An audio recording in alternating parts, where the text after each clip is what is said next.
Hello दोस्तों, आप सभी का स्वागत है इस वीडियो में और हमारे YouTube channel SND study centre पर। मैं हूं नीतू और आप लोग को स्वागत करती हूं अपने चैनल पे। आज के इस वीडियो के सेशन में बात करने वाले हैं कि समतल दर्पण में प्रतिबिंब कैसे बनते हैं, उसकी विशेषता क्या है। साथ ही हम बात करेंगे गोलीय दर्पण में बने प्रतिबिंब के बारे में, सीखेंगे बिल्कुल बेसिक से। तो चलिए इस वीडियो में आप लोग लास्ट तक ज़रूर देखें ताकि सभी डाउट आपकी क्लियर हो पाएँ। और वीडियो पसंद आए तो एक लाइक, शेयर और कमेंट ज़रूर करें। और अगर हमारे वीडियो पर नए हैं तो चैनल को सब्सक्राइब ज़रूर करें। तो चलिए बढ़ते हैं अब टॉपिक की ओर। पहला टॉपिक है कि समतल दर्पण द्वारा बने प्रतिबिंब की विशिष्टता क्या है। मतलब कि समतल दर्पण जो है उसकी क्या विशेषता है जब उस पर प्रतिबिंब बनती है। तो पहला ये है कि प्रतिबिंब दर्पण के पीछे बनता है। कहाँ बनता है दोस्तों? कि समतल दर्पण पर अगर प्रतिबिंब बनेगा समतल दर्पण के द्वारा तो ये प्रतिबिंब कहाँ बनेगा? पीछे बनेगा। ठीक है। और अगर प्रतिबिंब का आकार वस्तु के आकार के बराबर होता है, ठीक है, तो प्रतिबिंब का आकार किसके आकार के बराबर? तो वस्तु के आकार। किस पर? समतल दर्पण पर। मान लीजिए ये समतल दर्पण है, ठीक है, तो समतल दर्पण पर जो प्रतिबिंब का जो आकार होगा, कोई भी वस्तु, जो भी वस्तु रहेगा, जिस वस्तु का प्रतिबिंब बनेगा उसके आकार के बराबर होगा। ठीक है। दो चीज़ें आपने जान गई कि प्रतिबिंब दर्पण के पीछे बनेगा, मतलब कि ये दर्पण है तो यहाँ पे इसका प्रतिबिंब बनेगा, यहाँ पे वस्तु रहेगा। ठीक है। और वस्तु का आकार, जितना आकार का वस्तु रहेगा उतना ही आकार का क्या होगा? प्रतिबिंब बनेगा। ठीक है। प्रतिबिंब जो है वस्तु की अपेक्षा सीधा दिखाई देगी, मतलब कि वस्तु जैसा है वैसा ही प्रतिबिंब भी दिखेगा। ठीक है। प्रतिबिंब उल्टा होता है ना। और प्रतिबिंब आभासी होता है। मतलब कि आभासी कब होता है? जब मतलब कि पर्दे पर प्राप्त नहीं किया जा सकता है इसको। ठीक है।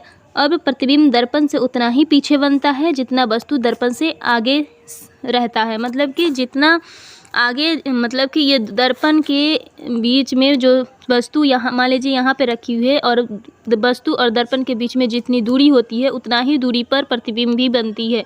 ठीक है। मान लीजिए कि 2 मीटर के दूरी पर अगर खड़ी है बस, मतलब रखी हुई है वस्तु, तो 2 मीटर के बीच 2 मीटर के दूरी पर क्या प्रतिबिंब बनेंगे? ठीक है।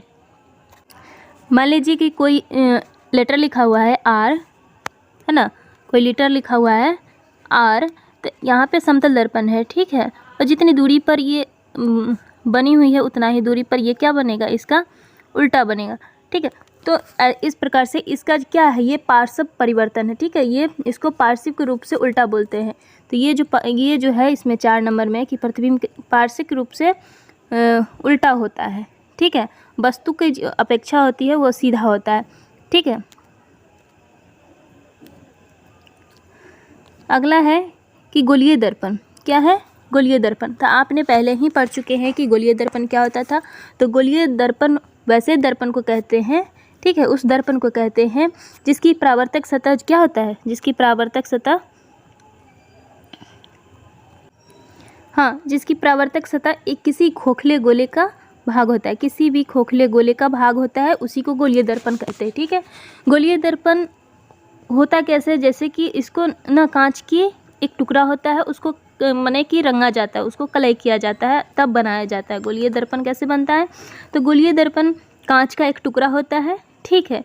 कांच का टुकड़ा होता है, उसी टुकड़े को कलई किया जाता है, उसी से गोलीय दर्पण बनता है। जैसा कि आपने यहाँ पिक्चर में देख रहे हैं। ठीक है। एक तरफ क्या किया गया है? ये गोलीय दर्पण है। ठीक है। कैसी दर्पण है? ये गोलीय दर्पण है। और इसमें एक तरफ है अंदर से कलई किया हुआ है और एक तरफ बाहर से कलई किया हुआ है। ठीक है दोस्तों। तो यहाँ पे 2 प्रकार की गोलीय दर्पण है। पहला है उत्तल दर्पण, दूसरा है अवतल दर्पण। ठीक है। तो उत्तल दर्पण उसको बोलेंगे जो अंदर से कलई किया हुआ है। ठीक है। उत्तल दर्पण किसको बोलेंगे? जो अंदर से कलई किया हुआ है, रजत किया हुआ है।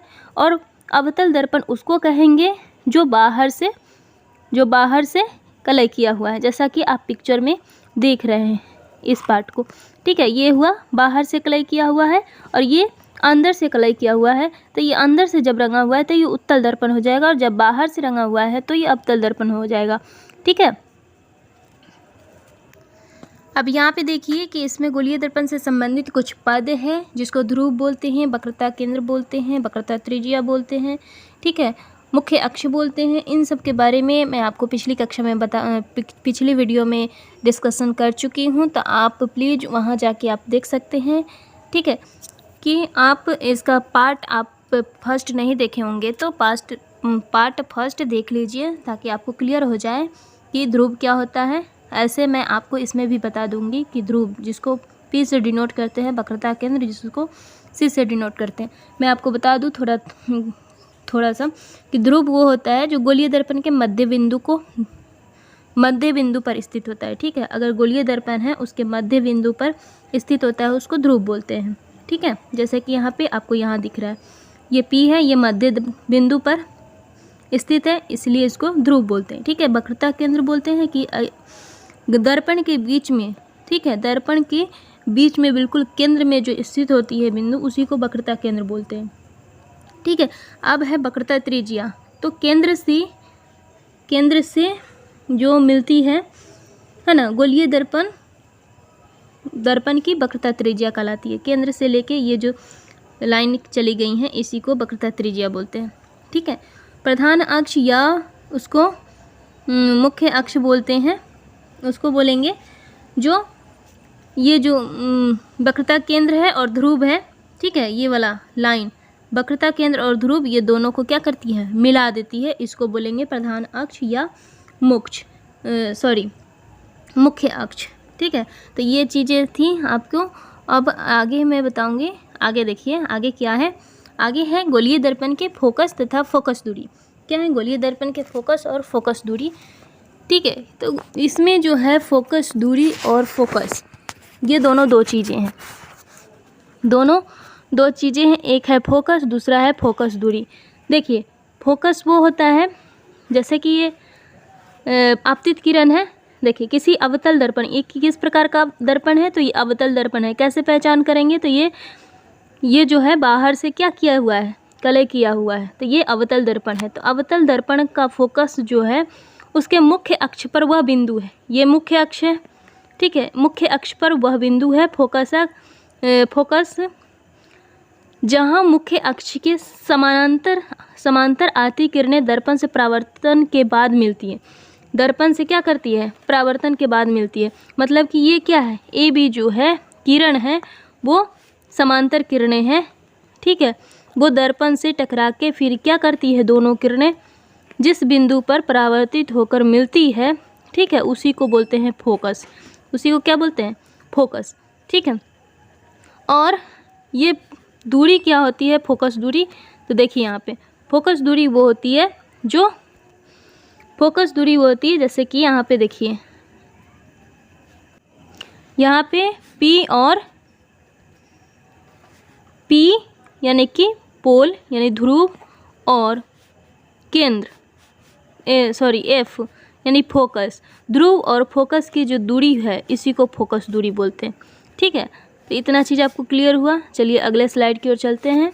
अगले स्लाइड में है उत्तल दर्पण। वो क्या था, अवतल दर्पण, अब है उत्तल दर्पण। ठीक है, उत्तल दर्पण में फोकस और फोकस दूरी। तो देखिए उत्तल दर्पण अंदर की ओर कलय किया हुआ रहेगा, तो अंदर की ओर कलय किया हुआ है।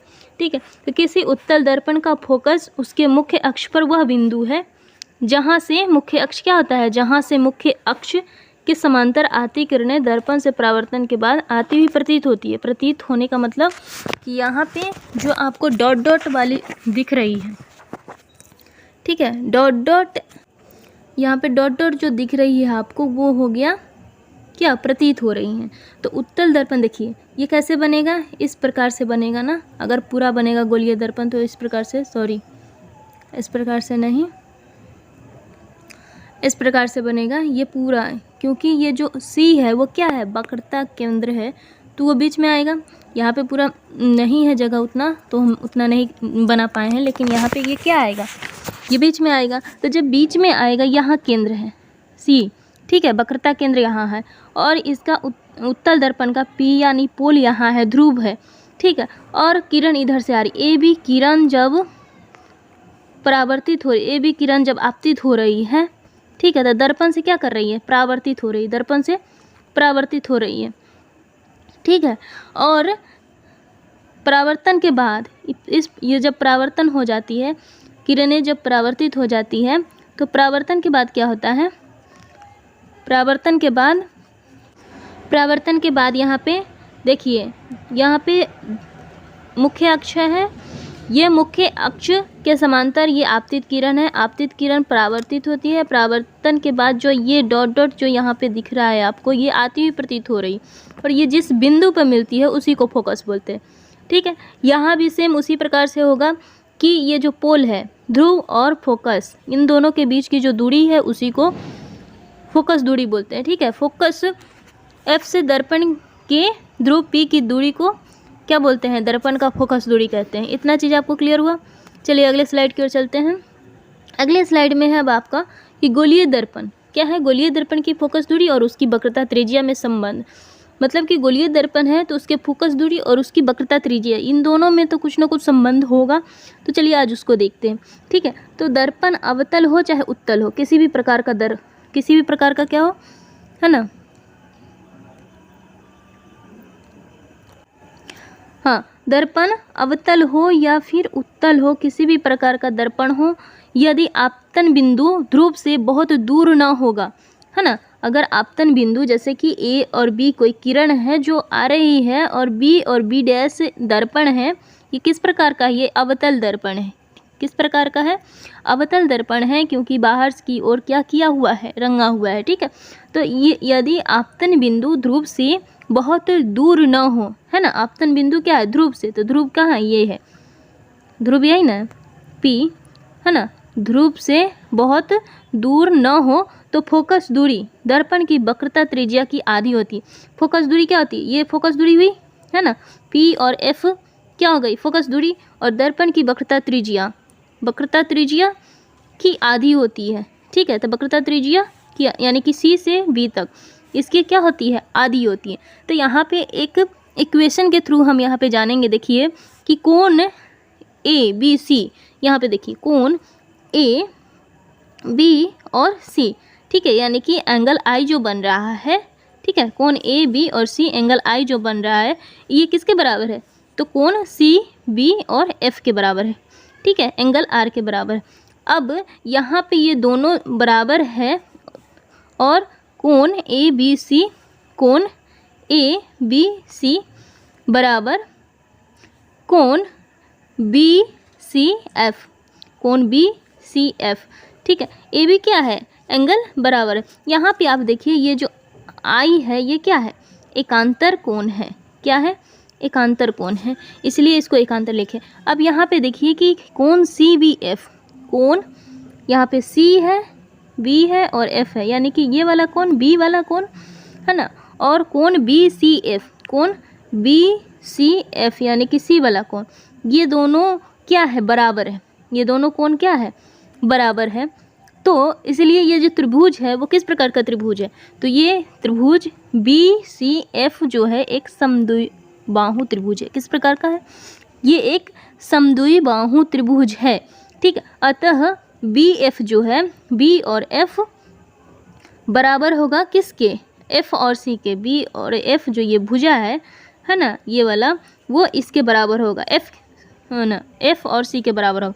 ये समद्विबाहु त्रिभुज के ये भुजा है। ठीक है, अब यहाँ पे आप B है ना, ये B और P के बहुत ही निकट हो, B जो है P के निकट है, P के निकट बहुत ही निकट हो, तो BF क्या हो, B ये वाला और ये BF बराबर PF, ये दोनों क्या हो जाएगा, बराबर हो जाएगा, BF बराबर PF हो जाएगा। ठीक है, तो अब यहाँ से क्या हो जाएगा कि ये जब BF बराबर है PF के, तो PF बराबर हो जाएगा किसके, FC के।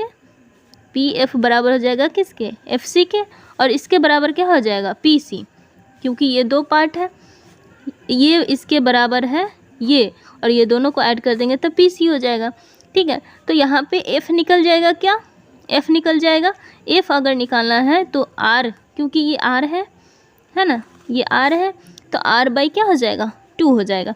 मतलब कहने का कि फोकस दूरी जो है वो वक्रता त्रिज्या की क्या हो गई, आधी हो गई, वक्रता त्रिज्या की आधी हो गई। ठीक है, तो इतना बात आपको समझ में आया। चलिए अब आगे बढ़ते हैं अगले स्लाइड की ओर, है ना।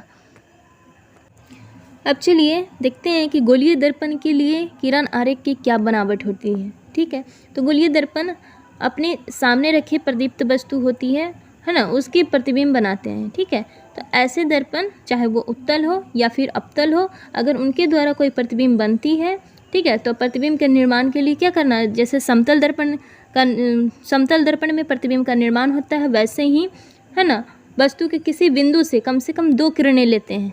ठीक है, कम से कम 2 किरणें लेते हैं। परावर्तन के बाद ये किरण क्या हो जाती है, जिस बिंदु पर मिलती है वह बिंदु स्रोत का वास्तविक प्रतिबिंब होता है। ठीक है, इस तरह से एक एक बिंदु को लेकर वस्तु के पूरे प्रतिबिंब की रचना की जाती है। ठीक है, अब इसको दो तरीके से दर्पण के जो समांतर मुख्य अक्ष के समांतर आने वाली जो किरण है, दर्पण से परावर्तन के बाद 2 बातें होती हैं कि दर्पण यदि अवतल हो, ठीक है, 2 चीज़ें होती हैं। एक होता है कि मुख्य अक्ष के समांतर आपतित किरण, दूसरा होता है फोकस की दिशा में आपतित किरण। ठीक है, अगर मुख्य अक्ष के समांतर आपतित किरण होगा तो क्या होगा, और अगर फोकस की दिशा में आपतित किरण होगा तो क्या होगा। तो चलिए दोस्तों, इसमें हम देखते हैं। अब यहाँ पे आप देख रहे हैं कि दर्पण यदि अवतल हो, किस प्रकार की, यदि अवतल दर्पण हो तो उसके फोकस F से होकर जाती है। उसकी फोकस जो है, अगर अवतल दर्पण होगा तो उसका फोकस कहाँ से, F से जाएगी। ठीक है, F से जाएगी। और वही दर्पण यदि उत्तल हो, वही क्या हो, अगर दर्पण उत्तल हो तो उसकी फोकस F से आती हुई प्रतीत होती है। 2 बातें हैं, एक आती है और एक आती हुई प्रतीत होती है, यानी कि कल्पना होती है, कल्पना आभास होता है कि फोकस पर से आती क्या होती है, आ रही है, कोई भी परावर्तन, है ना, क्या हो रही है, आ रही किरण आ रही है। ठीक है, तो ये चीज़ हो गई। जैसा कि आपने यहाँ पे देख रहे होंगे, थोड़ा सा मैं आप इसको जूम कर देती हूँ ताकि दिखे, है ना। यहाँ पे देखिए, ये अवतल दर्पण है, ठीक है, और ये उत्तल दर्पण है। ये जो है किरण आ रही है ना, आपतित हो रही है, आ रही है किरण, तो ये कहाँ, फोकस से आती है। ठीक है, लेकिन अगर वही चीज़ अवतल दर्पण में होगी तो आपतित किरण परावर्तन के बाद क्या होती है, फोकस पर आती हुई प्रतीत होती है, फोकस पर आती हुई प्रतीत होती है। तो ये 2 चीज़ आपको समझ में आ गया। तो चलिए अब आगे बढ़ते हैं। अब है कि फोकस की दिशा में अगर, है ना, फोकस की दिशा में अगर आपतित किरण हो तो क्या होगा। जैसे कि जो किरण गोलीय दर्पण के वक्रता केंद्र, है ना, गोलीय दर्पण के वक्रता केंद्र के दिशा में दर्पण पर पड़ता है ना, वक्रता केंद्र के दिशा में दर्पण पर पड़ता है, तो वह परावर्तन के बाद उसी पथ पर क्या होता है, लौट जाता है। यहाँ पे आप जैसे कि देख रहे हैं, इसे भी हम जूम करके बता दे रहे हैं आपको। यहाँ पे आप अवतल दर्पण और उत्तल दर्पण 2 दर्पण है। यहाँ पे देखिए, जब ये वक्रता केंद्र, यहाँ पे वक्रता केंद्र यानी कि C पर, इसकी दिशा में जब दर्पण पर पड़ता है ना, तो यह परावर्तन के बाद, ठीक है, यहाँ देखिए, जब ये पड़ रहा है और परावर्तन के बाद फिर उसी दिशा में क्या हो रही है, लौट रही है। फिर उसी प्रकार से अवतल दर्पण में क्या होता है ना, यहाँ पे वक्रता केंद्र है और वक्रता केंद्र पर ये प्रकाश की किरणें क्या हो रही है, आपतित हो रही, आ रही है, और फिर इसी दिशा में क्या हो रही है, लौट भी रही, इसी दिशा में लौट भी रही है। और यहाँ पे ये क्या हो रही है, काल्पनिक रेखा है, मतलब कि ये आती हुई प्रतीत हो रही है। ठीक है, तो इतना चीज़ आपको समझ में आया। चलिए अब आगे बढ़ते हैं। अब है कि जब कोई किरण दर्पण के फोकस की दिशा में आपतित होती है ना, यानी कि फोकस की ओर, यानी F की ओर अगर कोई आपतित होती है किरण, जब आती है तो वह परावर्तन के बाद क्या होती है कि दर्पण के मुख्य अक्ष के समांतर निकलती है, मुख्य अक्ष के समांतर निकलती है। जैसे कि आप यहाँ पे अवतल दर्पण और उत्तल दर्पण, हम दोनों दर्पण के बारे में बता रहे हैं। ठीक है, जैसे कि यहाँ पे क्या है कि फोकस की दिशा में, ये फोकस है, इसकी दिशा में अगर आपतित हो रही है किरण, ठीक है, तो ये परावर्तन के बाद, ठीक है, ये परावर्तित हो रही है ना, परावर्तन के बाद ये मुख्य अक्ष के समांतर ये जो किरण है वो निकल जाती है अवतल दर्पण में। अवतल दर्पण में फोकस पर पड़ता है तो ये मुख्य अक्ष के समांतर निकलती है। वहीं सेम स्थिति उत्तल दर्पण में भी होता है। जब ये किरण आ रही है ना, तो यह तो दर्पण पे है, लेकिन यहाँ पे फोकस पे क्या होगी, ये आपतित मतलब प्रतीत होगी कि ये आ रही है, ठीक है। लेकिन फिर ये जब लौट के जाएगी वापस परावर्तित होके, तो वो फिर किसके समांतर जाएगी, इसके ध्रुव के यानी कि मुख्य अक्ष के समांतर निकल के वो चली जाएगी, ठीक है। इतना चीज़ आपको क्लियर हुआ। चलिए अब आगे बढ़ते हैं। यहाँ पे अवतल दर्पण के सामने विभिन्न दूरियों पर रखी वस्तु के प्रतिबिंब, ठीक है। अवतल दर्पण है और अवतल दर्पण के सामने अलग अलग दूरी पे अगर कोई वस्तु रखी हुई है तो उसकी प्रतिबिंब किस प्रकार से बनती है, तो चलिए उसके बारे में देखते हैं। यहाँ पे है कि जब वस्तु अवतल दर्पण के फोकस और ध्रुव के बीच में हो, ठीक है, कहाँ हो, अवतल दर्पण के फोकस और ध्रुव के बीच में अगर हो वस्तु की स्थिति, तब कैसा प्रतिबिंब बनेगा, ठीक है। जब वस्तु की स्थिति है ना ध्रुव और फोकस के बीच में हो, है ना, अवतल दर्पण में, तब किस प्रकार की प्रतिबिंब बनेगी। जब वस्तु ए बी, है ना, ए बी कोई वस्तु है, ए बी कोई वस्तु है ना, जो अवतल दर्पण के फोकस यानी कि एफ और ध्रुव पी के बीच में रहती है, ठीक है। ए बी कोई वस्तु है और तब उसका जो प्रतिबिंब है ए डैश बी दर्पण के पीछे की ओर बनती है। कहाँ बनती है, दर्पण, ये दर्पण है, ठीक है। दर्पण के पीछे की ओर बनती है। अवतल दर्पण में कहाँ बन रही है, ये पीछे की ओर बन रही है, ठीक है। यह जो होता है प्रतिबिंब काल्पनिक और सीधा होती है। किस प्रकार की प्रतिबिंब, काल्पनिक और सीधा होती है। कब, जब ये फोकस और ध्रुव के बीच में वस्तु होती है तब, और वस्तु जो है बड़ा होता है, बड़ा दिखता है, जैसा कि हम आपको जूम करके इसमें हम आपको दिखा रहे हैं, ठीक है। देखिए यहाँ पे ये वस्तु है ए बी, ठीक है, वस्तु ए बी आप देख पा रहे हैं, है ना। देखिए ये वस्तु ए बी है, यहाँ पे वस्तु है, ये फोकस और ध्रुव, यहाँ पे ध्रुव है ना, यहाँ पे ध्रुव है और ये फोकस है, इन दोनों के बीच में ये वस्तु है, ठीक है। तो ये वस्तु की जो प्रतिबिंब है वह कहाँ बन रही है, यहाँ पे बन रही, ठीक है। वस्तु कहाँ बन रही है, यहाँ पे बन रही है। अब कैसा बन रही है, तो सीधा बन रही है। कैसा बन रही है, सीधा बन रही है और बड़ा बन रही है, ठीक है। कैसा बन रही है, बड़ा बन रही है, वस्तु से बड़ा है ना, वस्तु इतना है तो इसका प्रतिबिंब बड़ा है, ये सीधा है, ठीक है। अब देखते हैं अगले स्लाइड की ओर। अगला स्लाइड है ना, यहाँ पे अब है कि जब वस्तु अवतल दर्पण के फोकस पर स्थित हो, वस्तु कहाँ हो, अवतल दर्पण के फोकस पे, तब किस प्रकार का प्रतिबिंब बनेगा। तब जो है प्रतिबिंब अनंत पर बनता है। कहाँ पे, अनंत पे बनता है। जब अवतल दर्पण के फोकस पर अगर कोई वस्तु है, यहाँ पे देखिए आप, यहाँ ये फोकस पे है, वस्तु जो है ए और बी वो पॉइंट यानी कि फोकस पे ही है वस्तु स्थित है, तो इसका जो प्रतिबिंब है वो अनंत बनता है। इसका प्रतिबिंब वास्तविक है ना, उल्टा है और बहुत ही आवर्धित यानी कि बड़ा, बहुत ही आवर्धित यानी कि वस्तु से क्या होता है, वस्तु से बहुत ही बड़ा होता है, वस्तु से बहुत ही बड़ा बनता है इसका प्रतिबिंब, ठीक है। तो चलिए अब अगले स्लाइड की ओर चलते हैं। अगला स्लाइड है कि जब वस्तु अवतल दर्पण के वक्रता केंद्र और फोकस के बीच में स्थित हो, ठीक है। अगर आपको इसको ध्यान से देखिएगा, पढ़िएगा, है ना, जो मैं बता रही हूँ, तो आपको इससे बाहर क्वेश्चंस नहीं जाएंगे और फिर आपको ये अच्छे से समझ में आएगा और फिर कहीं भी आपको डाउट नहीं होंगे, ठीक है। जब वस्तु अवतल दर्पण के वक्रता केंद्र, ये वक्रता केंद्र है ना, ये वक्रता केंद्र है और फोकस के बीच, ये फोकस है, वक्रता केंद्र और फोकस के बीच में ए बी वस्तु स्थित है, तब प्रतिबिंब कैसा बनता है, ठीक है।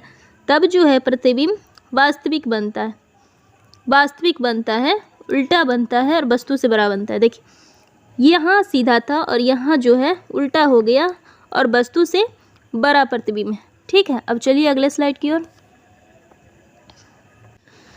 जब वस्तु अवतल दर्पण के वक्रता केंद्र पर स्थित हो, कहाँ पे हो, वक्रता केंद्र पर अगर स्थित होती है, जैसे कि यहाँ पे ये वक्रता केंद्र है, यहाँ पे स्थित है अगर वस्तु, तो इसका प्रतिबिंब केंद्र पर ही बनता है। कहाँ बनता है इसका प्रतिबिंब, केंद्र पर ही बनता है।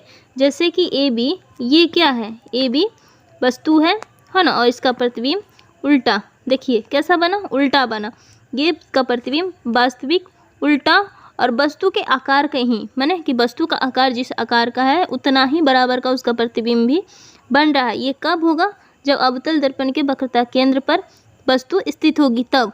ठीक है, अब चलिए अगले स्लाइड की ओर। आगे है कि जब वस्तु अनंत और अवतल दर्पण के वक्रता केंद्र के बीच में स्थित हो। ठीक है, वस्तु जब अनंत रहेगी, है ना, अनंत और अवतल दर्पण के वक्रता केंद्र के बीच में स्थित हो, है ना, ये वक्रता केंद्र कहाँ है? वक्रता केंद्र यहाँ पे है, और कहीं भी इसका वस्तु रख दीजिए। ठीक है, अनंत वक्रता केंद्र, और अब इसका जो है प्रतिबिंब किस प्रकार का बनेगा? तो ए बी जो है, ए बी कोई अनंत वस्तु है, यहाँ पे ए बी जो है कोई अनंत वस्तु है, ये अवतल दर्पण के वक्रता केंद्र के बीच में है ना, बीच वक्रता केंद्र सी के बीच रहती है। ठीक है, जब प्रतिबिंब ए बी दर्पण के वक्रता केंद्र सी, ये प्रतिबिंब बन रहा है। अब देखिए यहाँ पे ये देखने से, पिक्चर में देखने से आपको क्या पता चलता है कि ये जो वस्तु है ए बी ये बड़ा है और इसका प्रतिबिंब जो बन रहा है ये छोटा है और उल्टा है। ठीक है, तो देखिए फोकस के बीच में बनता है। कहाँ बनता है? वक्रता केंद्र और फोकस। इसका जो प्रतिबिंब है वो कहाँ बनता है? जब अगर वस्तु का कोई अनंत पर रहता है तो उसका प्रतिबिंब फोकस और वक्रता केंद्र के बीच में बनता है, वो भी वास्तविक उल्टा और वस्तु से छोटा। ठीक है, इतना चीज़ आपको क्लियर। आगे है कि जब वस्तु अनंत पर स्थित हो, इसमें अब सिर्फ क्या है? अनंत पर स्थित हो, जैसे कि सूर्य हो गया, है ना, चंद्रमा आदि ऐसी वस्तुएं, है ना, दर्पण के सामने पर, है ना, सामने होने पर उन्हें अनंत दूरी पर स्थित माना जाता है। ऐसी वस्तुओं से आने वाली किरणें समांतर होती है। किस प्रकार की किरणें होती हैं? तो समांतर होती है। जब किरणें अवतल दर्पण पर आती हैं, आपतित होती हैं, तो वे दर्पण से परावर्तित होकर फोकस तल पर एक बिंदु पर मिलती है। फोकस तल पर एक बिंदु पर क्या होती है? मिलती है। ठीक है, इसलिए अनंत पर स्थित वस्तु का प्रतिबिंब किस प्रकार का होगा? वास्तविक होगा, उल्टा होगा और वस्तु से बहुत ही छोटा होगा। वस्तु से बहुत ही क्या होगा? छोटा होगा। या मैं आपको बता दूं कि फोकस तल वो होता है जो परावर्तित किरण, आपतित किरण और आपतन बिंदु, ठीक है, ये तीनों जो है एक ही परावर्तित किरण, है ना, आपतित किरण और आपतन बिंदु पर जो अभिलंब के जो तल होते हैं जिसे आपतन तल कहा जाता है। ठीक है, उसी को बोला जाता है क्या? यहाँ देख पा रहे हैं आप कि ये जो आपतित किरण है आ रही है, दर्पण से टकरा रही है। ठीक है, और ये अनंत से आती समांतर किरणें अनंत से आ रही है, ध्रुव पे टकरा रही है और इस प्रकार से जा रही है।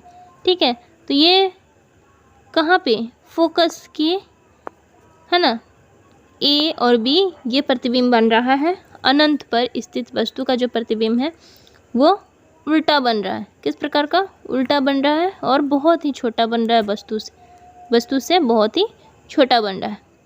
आगे देखते हैं। आगे है, तो आपने यहाँ तक अवतल दर्पण के वस्तु की स्थिति के बारे में देखा है। जो अवतल दर्पण पर जो स्थिति बन रही थी वस्तु की वो टोटल 6 थी। ठीक है, और वो 6 वस्तुओं का जब प्रतिबिंब बनता था वो किस प्रकार से था उसको हमने बता दिया। ठीक है, अब है कि अवतल दर्पण का जो उपयोग है वो कहाँ होता है? अवतल दर्पण का उपयोग कहाँ होता है? तो अवतल दर्पण का जो उपयोग होता है ना, वो वस्तु का यानी निकट